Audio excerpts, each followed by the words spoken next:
Well, good afternoon. Welcome to Debbie's Back Porch. So glad to have you here. Well, this evening we're going to make... Wait. Warning, this is not my recipe. This is a recipe I found on the internet. One of those 30 seconds to a minute recipes that really don't give you all the details. But it looked pretty good to me and I wanted to try it, so I thought, well, I'll do a test. My guess is lots of people would appreciate a test since 500,000 people have watched the original recipe. And I have to say, it turned out pretty tasty. So I'm going to show you the steps I went through, how I answered some of the questions, and I hope you find it helpful. Here are your ingredients. Please pause and write them down, and let's get cooking. So here we go. The original recipe calls for 1 pound of ground beef. I'm not quite sure how many onions that will do. It calls for onion powder. I'm going to make a variation here and use garlic powder because we're going to stuff onions, and I think that's enough onion flavor. So about 1/2 teaspoonful of garlic powder and a teaspoonful of salt, and then pepper to taste. You can use black pepper as usual. I'm using red pepper flakes, and I put in about 1/2 teaspoonful. And then mix it all in well. Yes, I'm using a glove because the meat is cold. You can do it with a fork if you'd rather. It just takes me about 5 times as long to do it with a fork. So I'm just going to get my hands down in it. So here is a Vidalia onion, and that brings up a question that I had from the original recipe. How many onion rings and what size will that pound of ground beef fill? So I have a Vidalia. We're going to start with that, and then we'll see what we got. And you know, every onion is different. This one is going to give me, from this thick slice, and I made a pretty thick slice because I think that's what you need, it's going to give me about 6 rings, and the size is going to vary widely. So we'll see how that works out. So I have 6. We're going to see how this compares to the ground beef we have. Now the cheese. I've got some medium cheddar here. I don't have a clue how much I need. I've cut off a 4-ounce chunk and I'm going to grate it.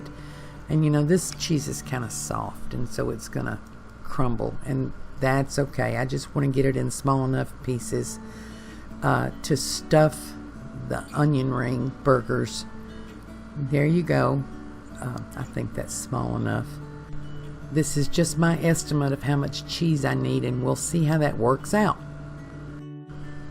So now we're going to stuff the rings, and I'm just eyeballing it here to try to figure out exactly how much I need and what's the best way to stuff them. So I'm going to experiment here a little bit and let you watch the process and see how it works out. I'm going to start with one of the big ones. My concern is with a big one, how do you stuff it and how long do you cook it to make sure that it's done all the way through? Because I don't know about you, but I don't want any half-cooked ground beef. I don't mind a rare steak, but with ground beef I want it done. So I'm going to try to make this fairly thin, and I'm going to try a couple of different methods of doing this to see which works best. So I've got it thin. I'm going to put some cheese in. I want to try to make the cheese amount work so that the ground beef totally seals it, because if the cheese comes out while it's frying, you know, that's going to be a mess. So here we go. I'm making a separate piece to put over the top and mash it kind of flat. So let me just mess with this a little bit and see what we get.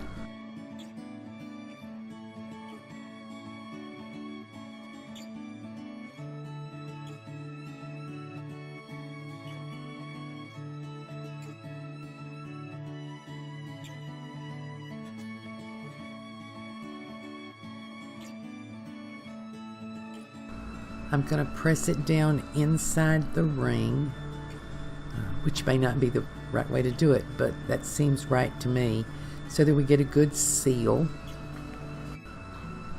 And I'm going to ease away any excess because I want to try to keep this as neat as I can. And that looks pretty good. None of the cheese is seeping through. It's about the same width as the onion ring. Let me try one more, a little bit different, and see how it works. So this one's a little bit smaller, might be easier to work with. I'm just going to try to do this one with just one piece of meat and see if that works. So spread it out, get it thin.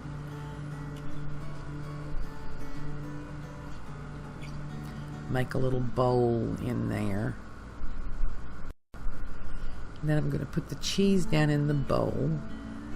And I want to try to keep the cheese amount again such that the cheese doesn't come out. And then I'm just going to fold this over. And we'll see how this one works.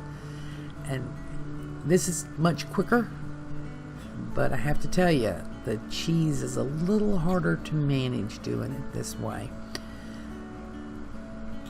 See, I've got some little pieces of cheese there on the outside. But this is quicker, and I would do it this way next time. Just kind of manage that cheese there a little bit. Okay, now I'm just going to do all 6, and then I'll show you what I got. Here you go. I have all 6 of them done. I have about this much ground beef left. That would be enough for maybe 2. So your yield here could be about 8. Got enough cheese for about 2 also. So you'll kind of know how to plan when you do this. Now to the breading. This is self-rising flour, panko crumbs. There are my rings, and I'm going to make an egg wash. And usually an egg wash you can make with water or milk. I always use a little buttermilk. The original recipe just says eggs, but I am going to make an egg wash, and that may make a difference. I don't know. We'll see how it goes. Onto the self-rising flour, by the way, if you use plain flour, you're going to need to put a little salt. And now we'll start the breading. And confession, I did not do the breading exactly according to directions, and I may have had a little bit prettier results if I had. In the flour and then in the egg wash, I'm doing the dry hand, wet hand as much as I can. And the flour makes the egg wash stick a little bit better. And then I'm going to go into the panko crumbs. And I only do it once, and the original recipe called to do the egg wash and panko crumbs a second time. But you know, these are so big, and that's so much breading, I didn't do it. But I do see the difference in the end. So if you want to do double dipping in the eggs and the panko crumbs, you should try it once, and hopefully you're going to be doing it with a little bit smaller onions. There's a couple of spots where it doesn't stick to the ring, so I'm going to dip that in to get a little bit better coverage. This is going to take a lot of panko crumbs. I mean, breading is just different when you have something small or something big.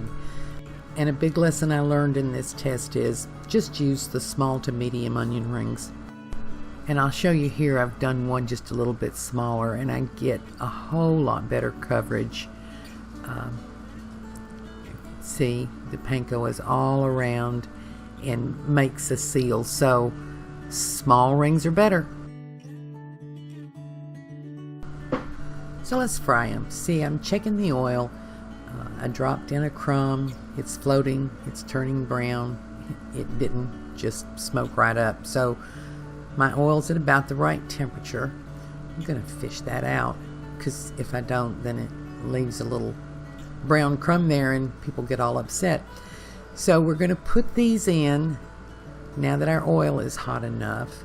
And I'm going to put the bigger ones in first, because I want to make sure I determine how much time it takes to get them done all the way through. Because as I said, nobody wants half raw ground beef in the middle of their burger, or nobody I know. So we're putting these in, put them in kind of slowly so you don't lower your temperature.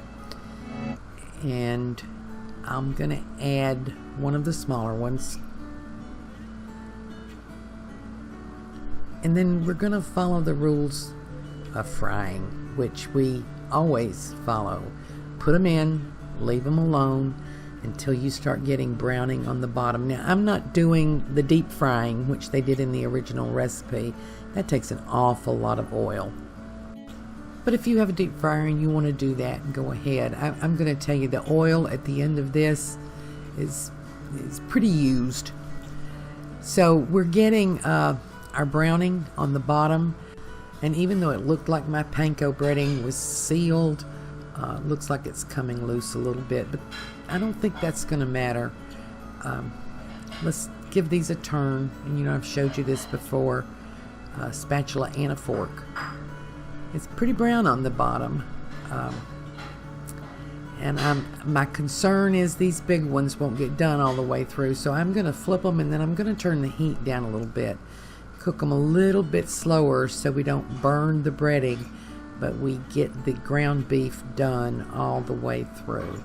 That was 3 minutes, and the smaller one may take a minute or two less than the two big ones, but as I said, I'm going to make sure they're done. So we're going to go another 3 minutes, and I've turned the heat down just a little bit. We'll check back.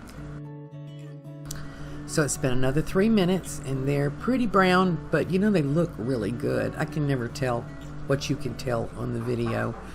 I'm going to give them another kind of gentle turn. See, that color looks pretty good.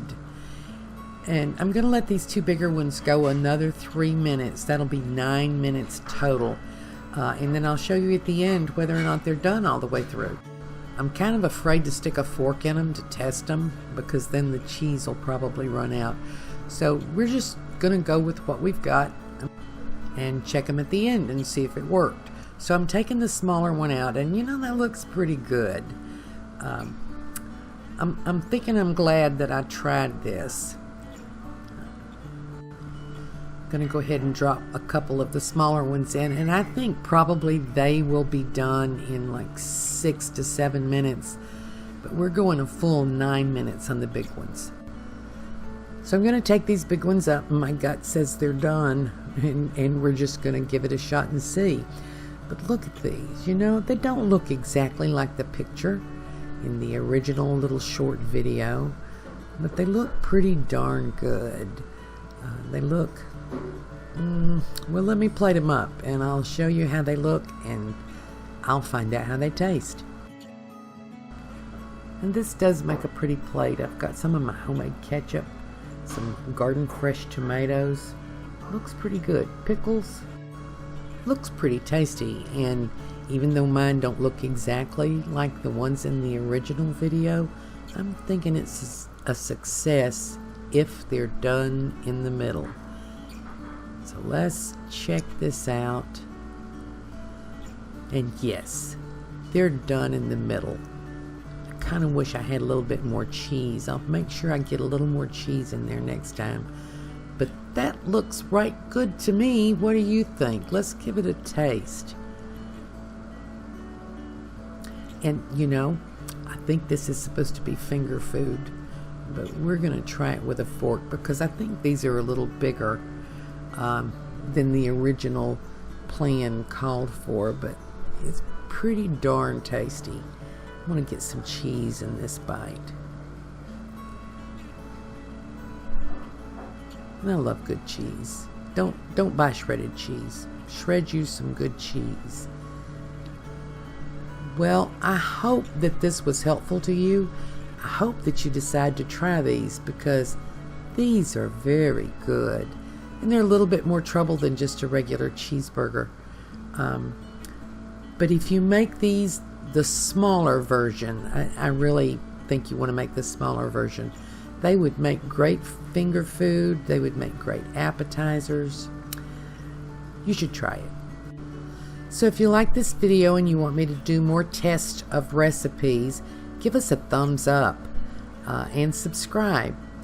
Thank you for joining us on Debbie's Back Porch. Hope to see you again tomorrow.